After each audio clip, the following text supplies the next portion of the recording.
Meu nome é Isabela de Melo Souza e eu sou autora do projeto Utilizando Aprendizagem Profunda e Imagens de Satélite para prever indicadores socioeconômicos no Vale do Ribeira. Eu sou aluna de Engenharia da Computação da Escola Politécnica da Universidade de São Paulo e sou orientada pelo professor Pedro Pisigatti. Medidas chaves dos indicadores socioeconômicos são essenciais para tomar decisões políticas informadas, mas devido aos altos custos e dificuldades operacionais nos esforços tradicionais de coleta de dados, a obtenção de dados socioeconômicos confiáveis ainda é um desafio, especialmente nos países em desenvolvimento. Mais especificadamente, no contexto brasileiro, o principal instituto de censo é conhecido como IBGE, Instituto Brasileiro de Geografia e Estatística, e a coleta de dados é feita geralmente em intervalos de 10 anos. Portanto, existe uma lacuna de dados de 10 anos que prejudica a interpretabilidade dos resultados da coleta. E a principal motivação desse trabalho é preencher esse data gap. E para isso, o projeto visa desenvolver um método de Deep Learning barato e escalável para estimar indicadores socioeconômicos utilizando imagens de satélite. E essa metodologia é muito promissora, devido ao baixo consumo de recursos e à grande disponibilidade de imagens de satélite, permitindo cobrir áreas maiores e mais remotas, e tornando o processo automatizado e mais eficiente, sem a necessidade de coleta local. Dessa forma, com a obtenção de mais dados socioeconômicos, será possível uma melhora nos processos de tomada de decisões, sejam de políticas públicas ou de investimentos privados, no território brasileiro. Esse projeto visou replicar o trabalho realizado por EIOL no cenário brasileiro. E a EIOL usou imagens de satélites públicas para treinar um modelo combinado de aprendizado profundo e estimar indicadores socioeconômicos no espaço e no tempo em várias regiões da África.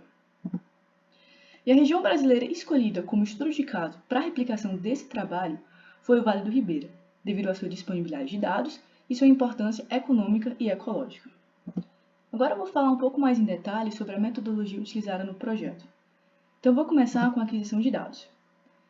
As imagens de satélite foram obtidas utilizando o Google Earth Engine API e a variável socioeconômica renda foi fornecida pelo IBGE a partir do censo de 2010 e adaptada à granularidade correta do modelo. Após essa etapa de aquisição e agregação de dados, o fluxo de trabalho foi dividido em mais 3 etapas. Extração de features, nos quais 2 modelos de redes ResNet 18 pré-treinados foram modificados para adaptar a imagem satélite multibanda e usados para extrair os features vectors das imagens. A função de Pedro utilizada foi o erro quadrático médio e o treinamento seguiu uma validação cruzada fivefold. Concatenação de features e regressão hit, no qual os features vectors foram alimentados à camada totalmente conectada da ResNet 18. A função de Pedro utilizada foi o erro quadrático médio e o treinamento seguiu uma validação cruzada de Leave on Group Out.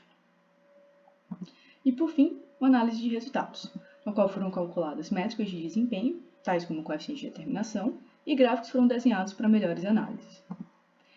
Então, aqui a gente pode ver que o coeficiente de determinação entre os valores observados e previstos para o modelo foi de 0,29. Além disso, para comparação, eu também obtive métricas para modelos utilizando apenas imagens diurnas, apenas imagens noturnas e outro com o modelo RGB.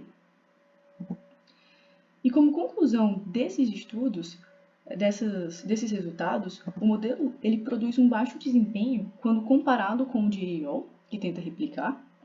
No entanto, ele ainda é promissor, uma vez que o conjunto de dados empregados foi consideravelmente menor do que o utilizado no estudo original, cerca apenas de 4,4% do tamanho do conjunto de dados utilizados por EIOL. As redes de convolução treinadas apenas em imagens noturnas ou diurnas tiveram um desempenho semelhante entre si e quase tão bom quanto o modelo combinado de imagens diurnas e noturnas, sugerindo que essas duas entradas contêm informações semelhantes. Para os próximos passos, a ideia é adotar uma metodologia diferente para a coleta de imagens, com o objetivo de aumentar consideravelmente o número de imagens. Também prever os dados socioeconômicos para os municípios ao invés dos setores censitários e atualizar o estudo com o censo de 2022, quando disponível. Por fim, eu gostaria de agradecer ao professor Pedro Pisigatti e à PhD Janete Mastical pela orientação do projeto e também ao projeto Parsec, na qual esse trabalho faz parte. Muito obrigada pela atenção.